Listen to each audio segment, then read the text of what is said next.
Let's listen to this before I dive into finer details on how Kenyan money is being siphoned without our knowledge. So stick to the end. Aki, tunaibiwa. Seriously, tunaibiwa vibaya sana. Also tonight, some shocking revelations of massive looting on the government's digital payment platform, eCitizen. The Auditor General Nancy Gathungu has flagged irregular transactions worth 11 billion shillings, warning that the system exposed public funds to fraud, misappropriation and revenue leakages. Members of the National Assembly's Public Accounts Committee are now demanding an immediate shutdown of the platform, terming it a, quote, crime scene of monumental proportions. Emmanuel Toh was in Parliament and filed this report. A special audit of the government's digital payments platform eCitizen has lifted the lid on alleged rot in its operations, exposing irregular and unexplained transactions that could cost taxpayers about 11 billion shillings. Shadowy individuals linked to the platform are at the center of the controversy. Chair, I'm Deputy Auditor General. Yes. The damning report tabled before the National Assembly's Public Accounts Committee Tuesday reveals that 7 billion shillings is being held improperly in collection and settlement accounts of service providers. The Auditor General warns that the service providers could be utilizing the funds at the expense of government service delivery. Another 2.5 billion shillings from the eCitizen platform was also unaccounted for. The report stating that unaccounted receipts were due to partial payments, erroneous payments, and duplicate payments. This now revealing a lack of revenue traceability and accountability, which could lead to misappropriation and fraud. Most baffling, however, was the unauthorized transfer of 127 million shillings from the 22222 paybill account to private individuals in a single day. Audit documents reveal that 4 such transactions were executed on January 25th, 2024. For the 2 private entities that had been paid 127 million was under Wandabo Associates Limited, 63 million, and Gold Rock Capital Limited, also 63. The money was in exact equal. Let's be sincere as Kenyans. This eCitizen is not supposed to be operational. From these findings of this audit report, that's the truth. eCitizen platform is a scam. Chair, you've been able to read that there is no legal framework. A quick company search revealed that Wandabo and Associate Limited, one of the firms that benefited as only one registered shareholder. However, attempts to trace the ownership of Gold Rock Capital returned no results. The audit also flagged an over-collection of 1.8 billion shillings from the public, blaming it on failure to apply the prorated percentage charge on payments. Instead, a flat fee of 50 shillings per transaction was used, actively inflating the cost of government goods and services. The whole thing is a crime scene. I don't even know where to start. I am actually, I don't know. I'm stressed. We are staring at a monumental scandal. Or monster. The report further revealed that despite government claims of full ownership and control, the platform is still operated by Webmasters Limited, raising concerns over the security and misuse of public data. Questions have also emerged on why management of the system is split across 3 ministries instead of being domiciled under one. The Public Accounts Committee of the National Assembly has now invited all the 3 cabinet secretaries with interactions with the eCitizen platform, including the CS for Treasury John Mbadi, the CS for Interior Kipchumba Murkomen, and the CS for ICT William Kabogo, to shed light on the alleged dark operations of the eCitizen platform that have kicked up a storm. Emmanuel Toh, Citizen TV, Parliament Buildings. I know you've probably heard about eCitizen and what is going on there. Now, let me give you a detailed overview of what is going on in the Kenyan eCitizen scandal, and I will base my findings from the most recent and credible audits and investigation. I'm your host, Anonymous Whistleblower. Kindly subscribe if you're new, and let's dive in to what is happening. In May 2023, the government signed a contract with private consortium, which includes Electronic Service Solution, LLP, Webmasters Kenya Limited, Pesaflow Limited, and Olive Tree Media Limited. And this was to manage the eCitizen platform, which handles payments for passports, vehicle logbooks, business registration, school fees, and more things. Now, MPs raised alarm that this contract was signed by a junior official, not by the Attorney General or cabinet secretaries. And at that time, we all know that the Attorney General of Kenya was one Muturi, Justin Bedan Muturi.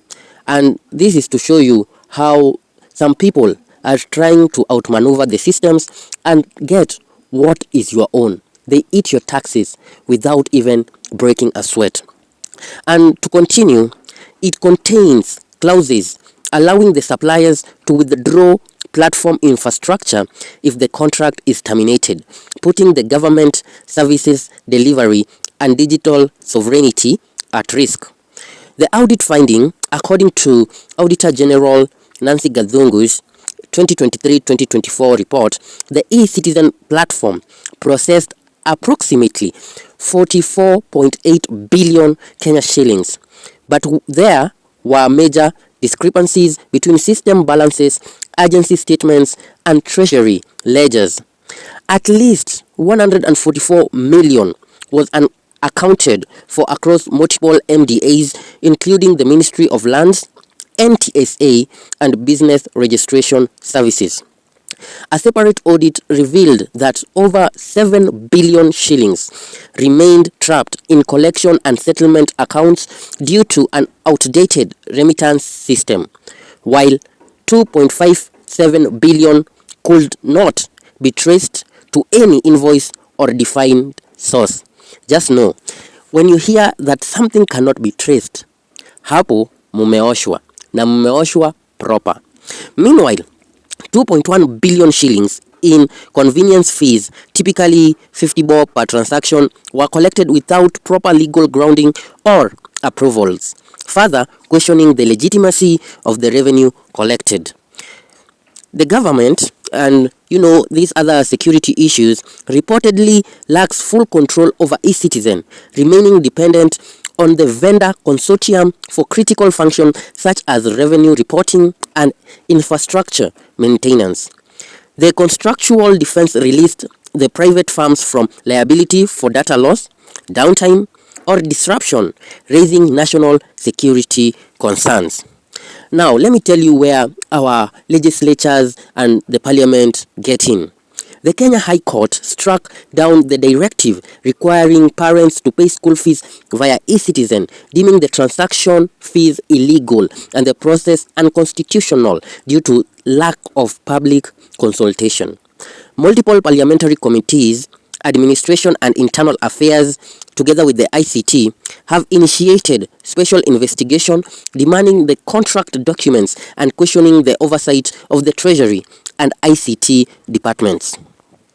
Public commentary and the reaction of the people and media reporting, including on Reddit, highlights widespread frustration with eCitizen inconvenient fees and unreliable user experience, particularly for visa payments or document services. Users also raised concerns about security risks, including alleged unauthorized backdoors, weak cyber defenses, and reliance on Gmail addresses for official correspondence, which further undermines trust in the system. So, what we can say is that 144 million Kenya shillings is untraceable, which means it is the public money which cannot be found or unaccounted for. Then we can say private control over the public platform is one thing which is an issue, because there are private entities which are controlling eCitizen, which should be a government platform, which risks shutdown or random ransom via contract clauses. The other thing is weak oversight or missing approvals. There you will find that there are loopholes, and people who are tasked to check what is going on the platform cannot do their work, which means there is governance failures in procurement. We also know that they are collecting other money which cannot be traced, or it is unauthorized convenience fee, which of course burdens us as citizens. And this platform therefore has security vulnerabilities which can lead to potential loss of data and service disruption. A special audit is ongoing and expected to provide comprehensive assessment of the system governance, data integrity, and security controls. Legal and parliamentary scrutiny may lead to contract renegotiation, cancellations, or court actions if oversight and transparency fail to improve. The civil society, media, and public pressure continue to push for greater disclosure regarding on how the platform is managed and how public funds are handled. And this is why this thing matters to the people. The e-Citizen portal handles everyday government transaction for millions of Kenyans, from passports to school fees, if you need a good conduct and services from the police, the DCI, you need to log in your e-Citizen. And the scandal exposes fundamental weaknesses in digital financing governance, vendor oversight, revenue accountability, and citizen trust. It also serves as cautionary tale. Digitization alone is not enough without the legal, institutional, and the audit frameworks to support it. And now you may know that we as Kenyans, we are not the fools that we were before, because people always have questions, people need answers each and every time, and so it means like that Kenyans are waking up, and it is not the time where things could go under the rug and no action could be taken. And now I want just to break down a little bit in finer details so that we may all understand what we are talking about. Did you know that the Auditor General has a blue book, a book that is called a blue book? So the Auditor General's blue book, which includes national government MDA's audit report, which of course we are talking about 2023-2024 year. This consolidated report, commonly known as the Blue Book, covers audited audits of all national government ministries and agencies for the financial year ending June. It is always a cycle, and it includes the e-Citizen platform findings. Now, the special audit report, e-Citizen Revenue Accountability Statement, which ended, June 30, 2023, and it ends at 2024, June, a targeted audit on the e-Citizen platform revenues, specifically examining accountability and payment discrepancies, is used to trace historical irregularities and system weaknesses. And investigative coverage of audit findings and e-Citizen irregularities show that Auditor General flags billions in unaccounted funds on the e-Citizen platform. She highlighted over 9.6 billion Kenya shillings in questionable transaction and 7.05 billion trapped in settlement accounts, which I've already told you before, and absence of SLAs between treasury and payment providers. Then 1.8 billion Kenya shillings in unlawful e-Citizen charges revealed in the audit, which details how flat rate convenience fees of 50 bob. Imagine when you go to acquire, to inquire, or to do something for yourself through the e-Citizen, you are needed to give a 50 bob, which violated legal provisions, leading to the unlawful collection of 1.8 billion shillings before January, and I'm talking about 2023, and over 349 million after. So the Auditor General exposed e-Citizen irregularities, including illegal collection of the 2.1 billion shillings, and it documents how citizens paid the money in authorized convenience fees. The audit reveals diverted money via the e-Citizen pay bill, which is 22222, and it shows how the system is flawed, and it exposed how 127 million shillings was transferred to private entities without approvals, highlighting revenue diversion outside government accounts. And you say that you are good. You say you are there busy saying two-term. Then you don't know that someone somewhere is siphoning your money, which of course could have made a new road, maybe a new hospital. It could have brought drugs in the hospital. It could have done something meaningful to the Kenyans, building dams, infrastructure. Then you are saying two-term. all we need is accountability. There is no problem for 1 term or 2 term, but we need accountability. There is no need for us to sweat and toil and give taxes to people who are taking home and enjoying with their families.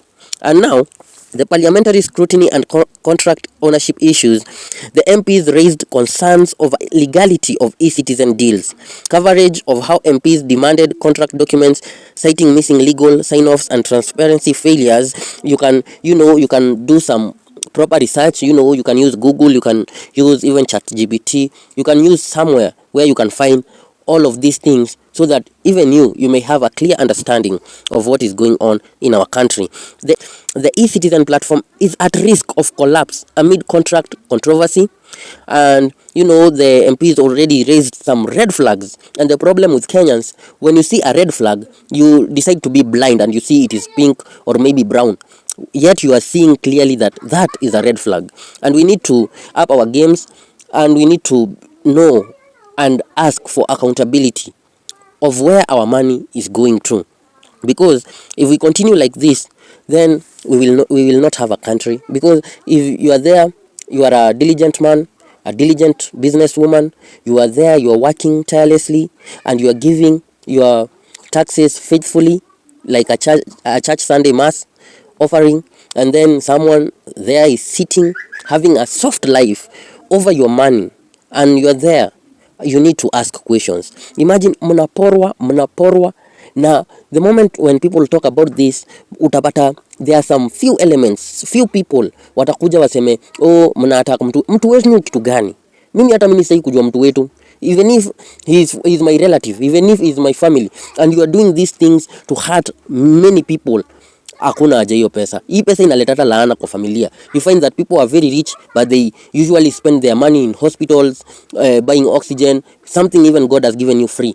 Unapata mtu akona mashida mingi sana, kichwa haiwezi katulia, then you are there busy defending someone like that. Na nimewaambia tu vizuri, money was transferred to private entities. Hiyo inamaanisha nini? Kuna mtu alitoa pesa kwa e-citizen ikaenda kwa banki yake pahali kama maybe Kenya or maybe Maju, because these people, after they steal from you, they really don't even give a flying F of where they will invest. Awarudishi hiyo pesa kwa circulation ya Kenya, wanapeleka wanaanza kujenga huko estate huko Maju, wanaeka pesa huko juu.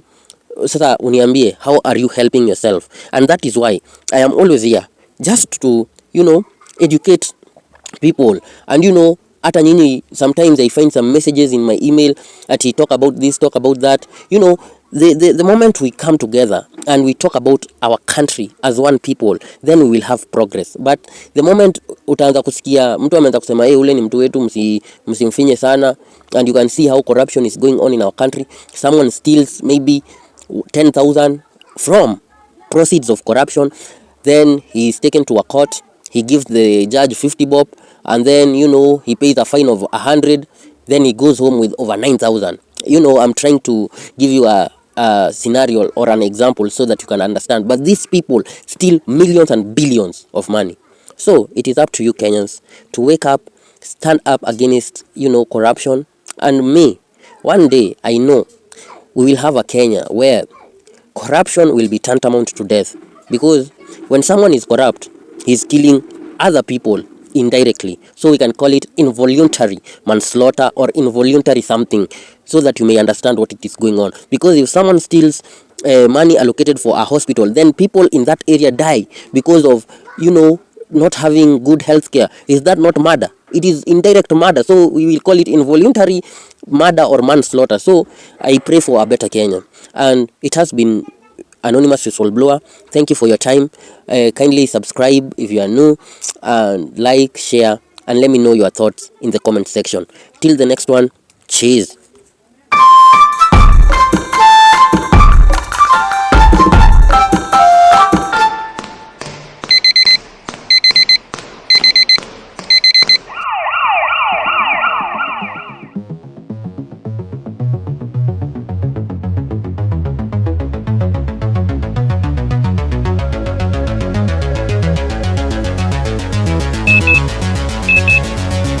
Stand by in 3, 2, 1, go.